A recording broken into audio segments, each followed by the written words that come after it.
হাসির রাজা, জ্ঞানের রাজা, রসিক রাজা।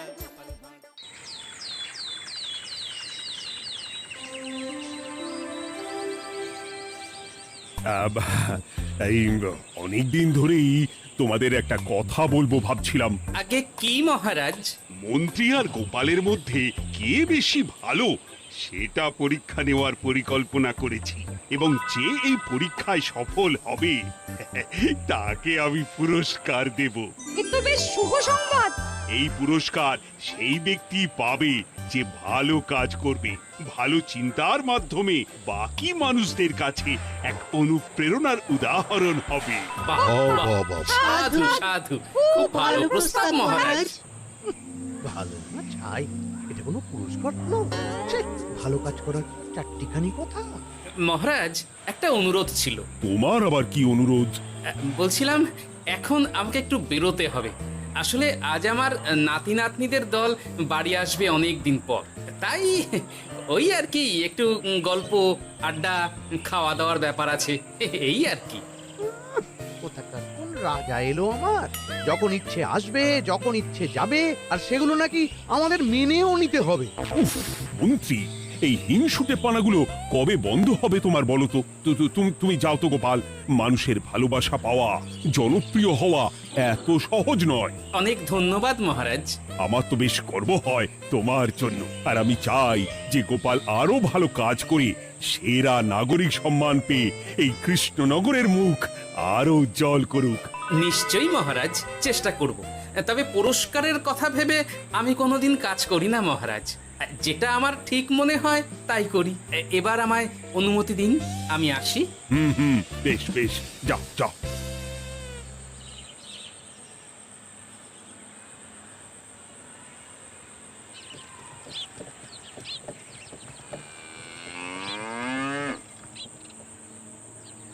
সেরা নাগরিক সম্মান সেটাও নাকি পাবে ওই গোপাল। বাবা, মহারাজের কি আদিক্ষেতা গোপালের প্রতি, দেখেও গা জ্বলে যায়। ও কি একাই আছে নাকি যে বেশি জনপ্রিয়?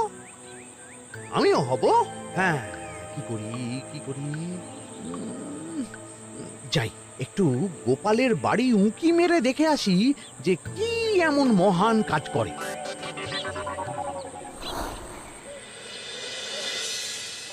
ওদিরা, শরবতটা দারুণ হয়েছে গো। হ্যাঁ, প্রাণটা জুড়িয়ে গেল। আর একটু খাবি নাকি তোরা? না না গিন্নি, বেশি শরবত খেলে বাকি কিছু আর খেতে পারবো না। তুমি বরং ওই তরমুজ, জাম, যা যা ফল এনেছি সব এনে দাও। আচ্ছা আচ্ছা, সেই ভালো। উফ, আজকের দিনটা পুরো জমে গেল। মানে কোনো তুলনা হয় না। সে আর বলতে, গোপাল দাদুর জায়গা কেউ কোনোদিনও নিতে পারবে না। কয়জন দাদুকে দেখেছে ওরা জীবনে? এসব তো আমিও খাওয়াতে পারি। বেশি বাড়াবাড়ি। এই নে সোনারা আমার, তোদের জন্যই তো তোদের দাদু এসব এনেছে। হ্যাঁ, এই তোরা খা, কেমন? লজ্জা করিস না কিন্তু। সে আর বলতে, দাদু তুমি এবার পরের গল্পটা বলো তো।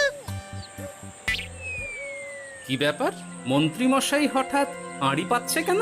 কই গো দাদু, চুপ করে আছো যে? হ্যাঁ, বলছি। এবারে বুঝলি, এবারে তোদের একটা অন্যরকম গল্প বলবো। ধুর, আরে কি বলছে সব ঠিক করে শোনাও যাচ্ছে না। আর একটু ভালো করে উঁকি দি।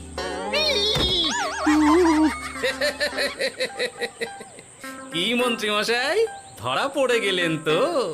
ওই জন্যই বলে অতি কৌতূহল ভালো নয়। কিসের কৌতূহল শুনি? কিসের কৌতূহল? তুমি কি ভাবছিলে যে আমি আড়ি পাচ্ছিলাম? মোটেই না।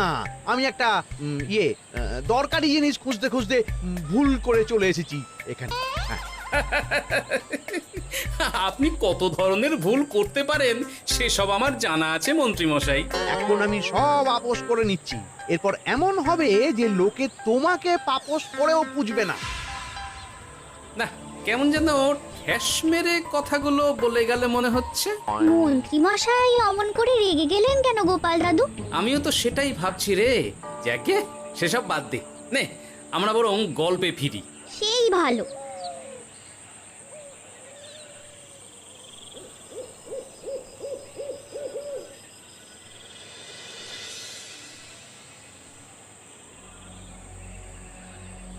অনেক হয়েছে, অনেক হয়েছে গোপালের গুণগান। এবার থেকে আমিও এমন কিছু করব যাতে আমি গোপালের থেকেও বেশি জনপ্রিয় হই, কিন্তু তার জন্য গোপালের কাজকর্মের ওপর একটু নজর রাখতে হবে।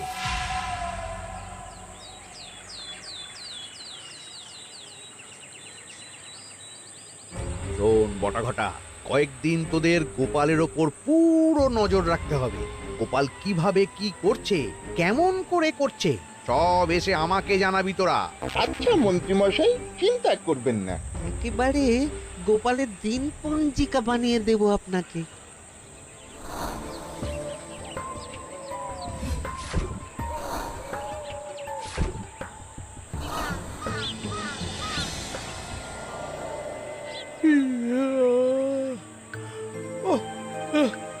দুপুরের ঘুমটাও একটু ঠিক করে ঘুমোতে দিবি না রে তোরা? কি হয়েছে বল। আগে মন্ত্রীমশাই আপনিই তো বলেছিলেন। ঠিক আছে ঠিক আছে, ওহো বল কি হয়েছে। দেখে যা বুঝলাম গোপাল বড় উদার, পরোপকারীও। সে কাউকে ঠকায় না, আর নিজেও ঠকে না। হ্যাঁ, সবাই তাকে খুব ভালোবাসে। হয়েছে হয়েছে, বুঝেছি। এবার থাম তো। গোপাল পরোপকারী? হাহ, এতদিন ও ছিল, কিন্তু এবার আমার পালা।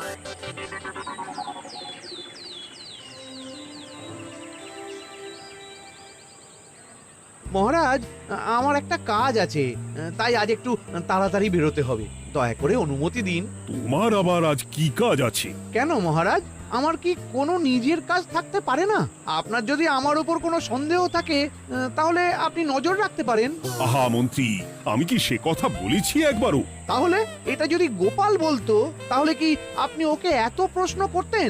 এর মধ্যে আবার আমি আসছি কোথা থেকে? দেখছেন তো মহারাজ, কেমন আগ বাড়িয়ে ঝগড়া করতে আসে। ওহো, ঠিক আছে ঠিক আছে, মন্ত্রী তুমি যাও। ও কি, আবার কি হলো? প্রণাম করছো কেন? এই ভালো কাজ শুরু করার আগে আপনার আশীর্বাদ নিয়ে নিলাম মহারাজ।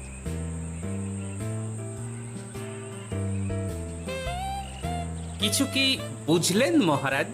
না, কি ব্যাপার বলো তো? কি সব ভালো কাজ শুরু করার কথা বললো শুধু? সেটাই তো, থেকে থেকে কি যে হয় বুঝি না।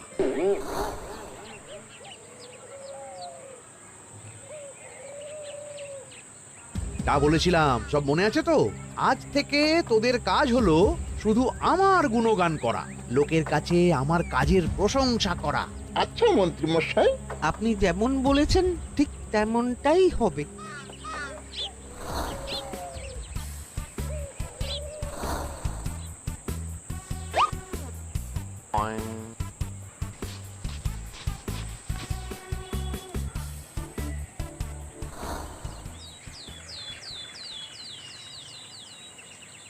সত্যি কথা, মন্ত্রী মশাইয়ের মতো আর ভালো মানুষ হয় না।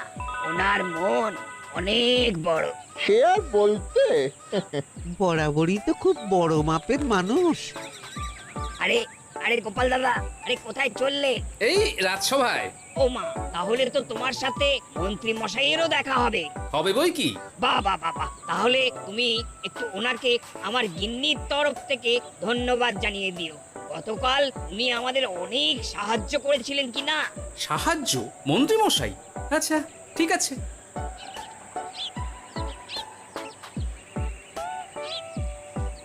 কিরে, কোথায় যাওয়া হচ্ছে সব?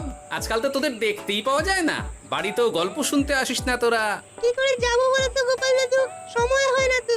সে কি কথা, খুব চাপ চলছে নাকি? না না, সে কথা নয়। আসলে মন্ত্রী মশাইয়ের বাড়িতে একবার ঢুকলে খাওয়া দাওয়া গল্প খেলা সবকিছু সেরে বেরোতে বেরোতেই অনেক দেরি হয়ে যায়, তাই আর তোমার বাড়িতে যাওয়ার সময় হয় না। মন্ত্রী মশাইয়ের বাড়ি? ও, মন্ত্রী মশাই মনে হয় ভালোই সবার মনে জায়গা করে নিচ্ছে। যাকে ভালো কথা, সবার ভালো হলেই ভালো। তা মন্ত্রী, চারপাশ থেকে তো তোমার নামে বেশ ভালো ভালো কথাই শুনছি। খুব ভালো, খুব ভালো। এইভাবেই মানুষের পাশে থাকো সব সময়। এখন তো গোপালের থেকেও সবার মুখে তোমার নামই আগে আসে। বেশ হয়েছে, এটাই তো চাইছিলাম। গোপালকে ছাপিয়ে গেল মন্ত্রীর কাজ, সকলের মুখে তাই ওর নাম আজ। ও কি গোপাল, তুমি এত চুপচাপ কেন? সবাই এখন আমায় বেশি ভালোবাসে, এতে কি তোমার কোনো অসুবিধা হচ্ছে গোপাল? অসুবিধা? কি যে বলেন মন্ত্রী মশাই, এটা তো খুব ভালো কথা। তবে কি বলুন তো, মানুষ যত তাড়াতাড়ি মাথায় তোলে, কিছু হলে ঠিক তত তাড়াতাড়ি মাথা থেকে নামিয়ে দেয়। মানে কি বলতে চাইছো? না তেমন কিছু না, ওই নিজের জায়গাটা ধরে রাখাটাই আসল। সত্যি কথা বলেছো গোপাল, এক দুদিনে রাতারাতি কিছু অর্জন করা যায় না। যাই হোক, সভা আজ এখানেই শেষ করলাম। না, এখন আর কারোরই আমাকে প্রয়োজন নেই মনে হয়। সবাই তো মন্ত্রী মশাইয়েরই জয়গান করছে, তবু যেন কেমন খটকা লাগছে আমার। ধুর, এত ভেবে কাজ নেই, ভোলা ময়রার দোকান থেকে বরং কটা রসগোল্লা কিনে নিয়ে যাই। কই গো, আমাকে গোটা 10 রসগোল্লা দাও তো। রসগোল্লা তো হবে না। কি হবে না? এই তো সামনে রাখা দেখতে পাচ্ছি। ওগুলো ওই মন্ত্রী মশাইয়ের জন্য রাখা আছে। ওগুলো ছাড়া তুমি অন্য কিছু বলো, আমি দিচ্ছি। না থাক, কিছু লাগবে না।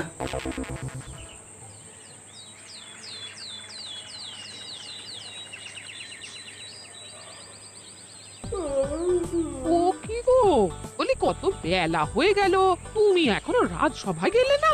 কদিন ধরে দেখছি কিছু হয়েছে, আর তোমার রাজসভায় বলি যেতে ইচ্ছে করে না বুঝি?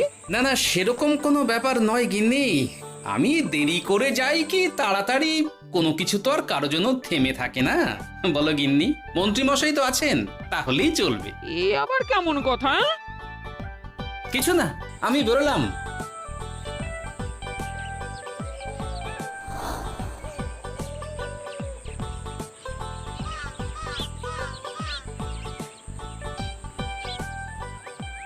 কিরে, তোরা সব এখানে দাঁড়িয়ে কেন?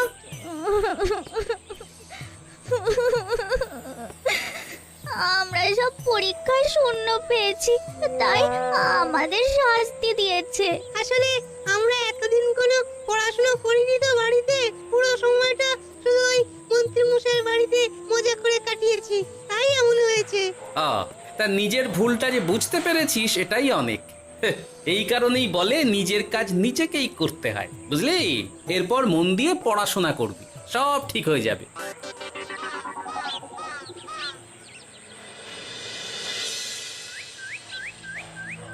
ও কি গো ভোলা মায়েরা, এমন মুখ বেজার করেছে কেন? আর কি বলি গোপাল দাদা, খদ্দের একটাও নেই।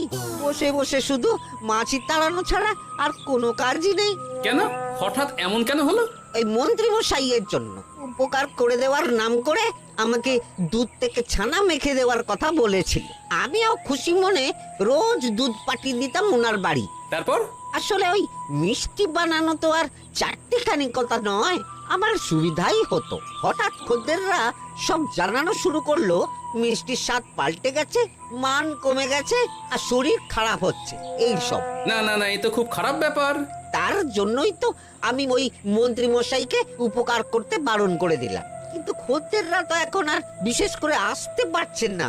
এখন তুমি ভরসা, এখন তুমি আমায় উপকার করতে পারো। হ্যাঁ বলো না, কি করতে হবে? তোমাকে তো সবাই খুব মানে। তুমি যদি ওই মিষ্টি খেয়ে সবাইকে বলো যে আমার দোকানের মিষ্টি ভালো, তাহলেই একমাত্র ওই আমার আবার বিক্রি শুরু হবে। বেশ।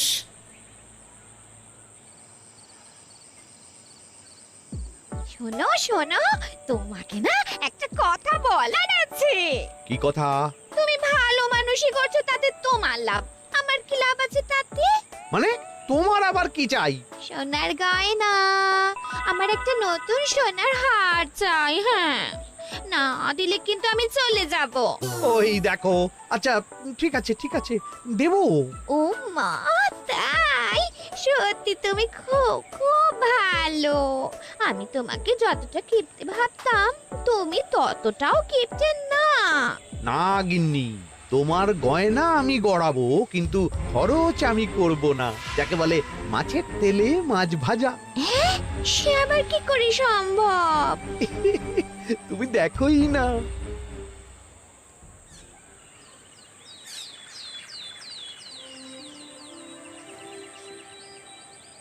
মহারাজ, আপনার কাছে একটা অনুরোধ ছিল। হ্যাঁ বলো না। এই আগামী সপ্তাহে আমি সকলকে বিনামূল্যে বস্ত্র ও খাদ্য সামগ্রী বিতরণ করতে চাই। আর তার জন্য আমার ইচ্ছা যে আপনি সেখানে প্রধান অতিথি হয়ে আসুন। বাহ বাহ বাহ, এ তো ভারী উত্তম প্রস্তাব, নিশ্চয়ই যাব। অনেক ধন্যবাদ, এই তো আমার পরম সৌভাগ্য মহারাজ। কি খুশি তাহলে? এই আর একটা কথা, মানে বুঝতেই তো পারছেন অনেক খরচ, তাই অল্প পরিমাণ যদি মোহর, মানে আপনার যেটা ভালো মনে হয়। বুঝেছি বুঝেছি, আর বলতে হবে না। আপনি মহান মহারাজ, আজকে বুঝতে পারলাম আপনি সকলকেই সমান চোখে দেখেন। কি হয়েছে গো, তোমরা সকলে এখানে? বড় বিপদে পড়ে এসেছি গো দাদা। কি হয়েছে একটু খুলে বলো দেখি। মন্ত্রী মশাইয়ের অতি উপকারের ঠেলায় আমাদের সকলেরই বড় সমস্যা দেখা দিয়েছে। প্রথম বুঝতে পারিনি, কিন্তু এখন বুঝতে পারছি। দয়া করে কিছু একটা করো গোপাল দাদা। বুঝলাম, ঠিক আছে, আমি দেখি কি করতে পারি। যা বুঝছি, কিছু একটা করে মন্ত্রীমশাইয়ের উপকার থেকে সকলকে বাঁচাতেই হবে, কিন্তু কি করি পেয়েছি উপায়। সামনেই বস্ত্র ও খাদ্য সামগ্রী বিতরণের অনুষ্ঠান করবে বলেছে না? ওটাতেই কিছু একটা করতে হবে। যা বললাম তাহলে বুঝলি তো? ভালো করে মন্ত্রীর উপর নজর রেখে আমাকে সবটা জানা। হ্যাঁ গোপাল দাদু, কোনো চিন্তা করো না, মন্ত্রী মশাইয়ের আসল রূপ সামনে আসবেই।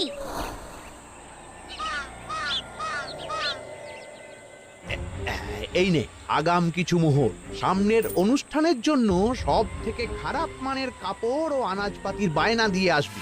বাকি যেটুকু দাম থাকে সেটা আমি অনুষ্ঠানের দিন দিয়ে দেবো। আচ্ছা মন্ত্রী মশাই। মন্ত্রী মশাইয়ের চালাকিটা একবার দেখলি?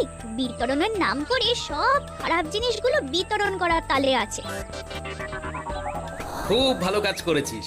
এখন বরং তোরা যা, আমাকে একটু বেরোতে হবে, বুঝলি? আচ্ছা দাদু।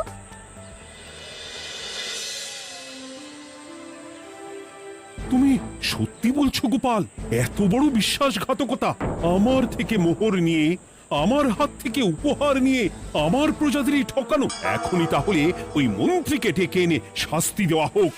না মহারাজ, মন্ত্রী মশাই যে শুধু আপনাকে ঠকিয়েছে তা নয়, মানুষের ভালোবাসারও দাম রাখেনি। সবকিছু সবার সামনে হোক। মন্ত্রী মশাইকে কি করে ফাঁদে ফেলতে হয় সে ব্যবস্থা আমি করে ফেলেছি মহারাজ।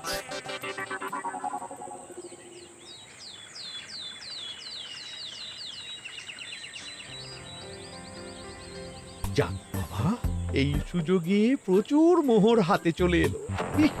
এমনিও আমার চিন্তার কোনো ব্যাপার নেই, সব জিনিস তো মহারাজের হাত দিয়ে বিতরণ করা হবে, তাই খারাপ হলেও সবাই ভাববে মহারাজ দিয়েছে। শোন, এবার তোরা গিয়ে মন্ত্রীকে ওখান থেকে সরিয়ে আন, ততক্ষণে আমি আমার কাজটা মিটিয়ে নিই।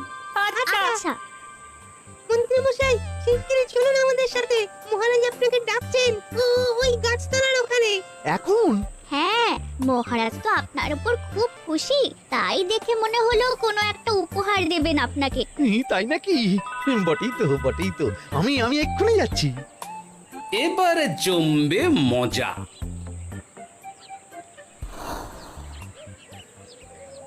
কই দেখি, কেউ তো কোথাও নেই। আমাকে যে বললো মহারাজ ডাকছেন, ধুর, আমি বরং মঞ্চেই ফিরে যাই।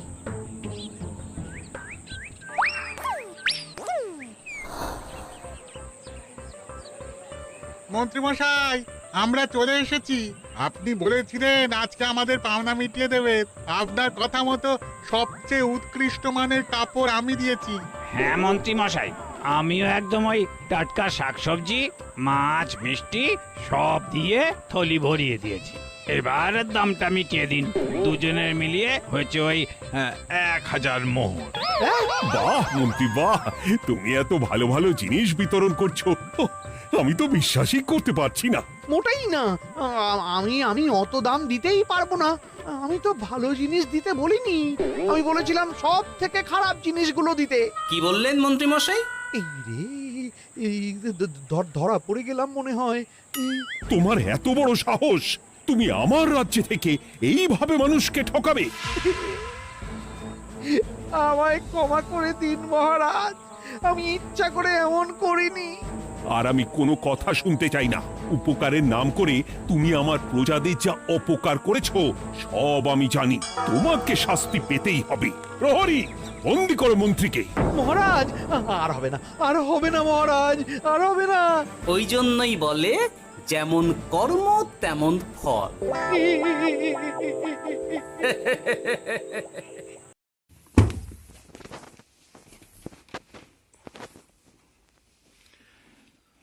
এটা একটা জব সহায়ক বই, রিসেন্ট জব সলিউশন এমসিকিউ, যেটাতে আছে ৭,০০০-এর বেশি প্রশ্ন ব্যাখ্যা সহ। বইটা খুবই ভালো। বইটা পড়লে আসলে জবের ক্ষেত্রে অনেক উপকার হয়ে থাকে। এটা রিসেন্ট পাবলিকেশনের, এটা জানুয়ারির এডিশন ২০২৬।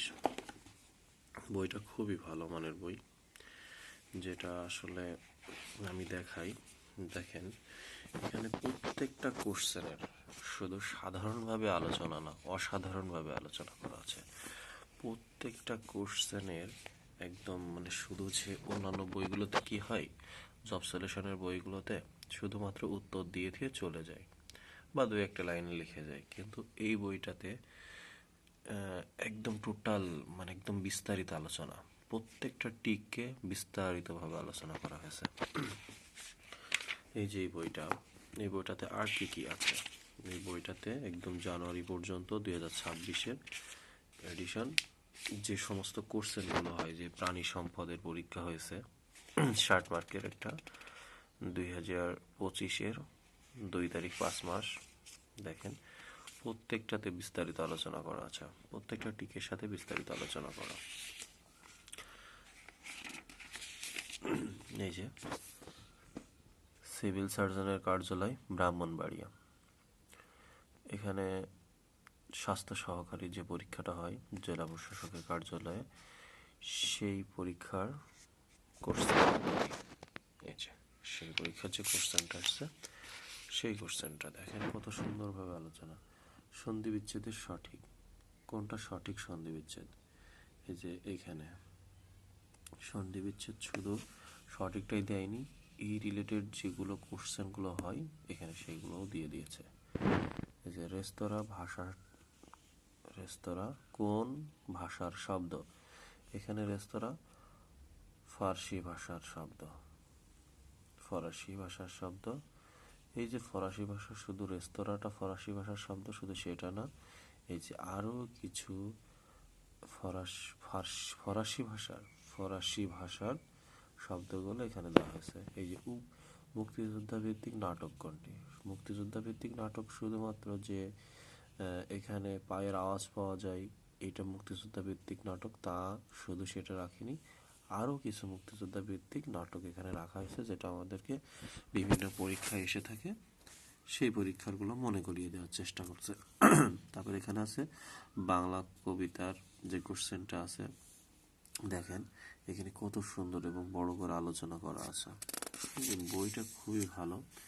এই যে এখানে বলা হয়েছে কোন ভাষা হতে বাংলা ভাষার উৎপত্তি হয়েছে, এই যে এখানে বঙ্গ কামরূপী, এখানে মানে কার মতো দেখে কোথা থেকে এসেছে, ডাক্তার শহীদুল্লাহর মতে কিভাবে পর্যায়ক্রমে এসেছে, খুব সুন্দরভাবে দেওয়া আছে। এই যে পায়ের মান 3.1416, পায়ের আরো একটা মান দেওয়া আছে, যে শুধু একটা মান বলে একটা মানই দিয়ে রেখে গেছে তা না। এই যে বৃত্তের ক্ষেত্রফলের সূত্রসমূহ দিয়েছে পাই আর স্কোয়ার, এবং পরিধি সূত্রটা মনে করিয়েছে। এখন অনেকে বলবে যে এটাতেও আমি যেহেতু জব সলিউশন পড়বো তাহলে আমি কেন এত বিস্তারিত পড়বো, সেক্ষেত্রে বলা যায় যে যার জব সলিউশন দরকার সে এখান থেকে শুধু উত্তরটা কালেক্ট করে চলে যাবে, উত্তরটা পড়ে চলে যাবে, আর যার একটু বিস্তারিত দরকার সেটা সেভাবে পড়ছে। এই যেখানে বলেছে ঢাকা বিশ্ববিদ্যালয় কত সালে প্রতিষ্ঠিত হয় বা কোন সালে প্রতিষ্ঠিত হয়, 1921 সালে, এবং এটার ভিত্তিপ্রস্তর কিভাবে কি হয়েছে না হয়েছে, কোন হল কত সালে হয়েছে, এগুলো সম্পূর্ণ খুব সুন্দরভাবে ডিটেলসটা দেওয়া আছে। কতজন শিক্ষক নিয়ে শুরু হয়েছিল, যে টোটাল 3টি অনুষদে 12টা বিভাগ নিয়ে 60 জন শিক্ষক এবং 847 জন ছাত্রছাত্রী নিয়ে 3টি আবাসিক হল নিয়ে এই ঢাকা বিশ্ববিদ্যালয়ে যাত্রা শুরু হয়েছিল। এই যে কোভিড-19 এর নামকরণ করা হয় কবে? 11 ফেব্রুয়ারি 2020 সালে। এবং এটা দেখেন টোটালটা দেওয়া আছে, কত সালে ঘোষণা করা হয়, কোথা থেকে ঘোষণা করা হয়, এবং এটা এর কিভাবে নামকরণ করছে, এটা সম্পূর্ণ ডিটেলস এখানে দেওয়া আছে, কোথা থেকে এটা হয়েছে। এখানে আরো একটা কোশ্চেন আছে, বাংলাদেশ নৌবাহিনী।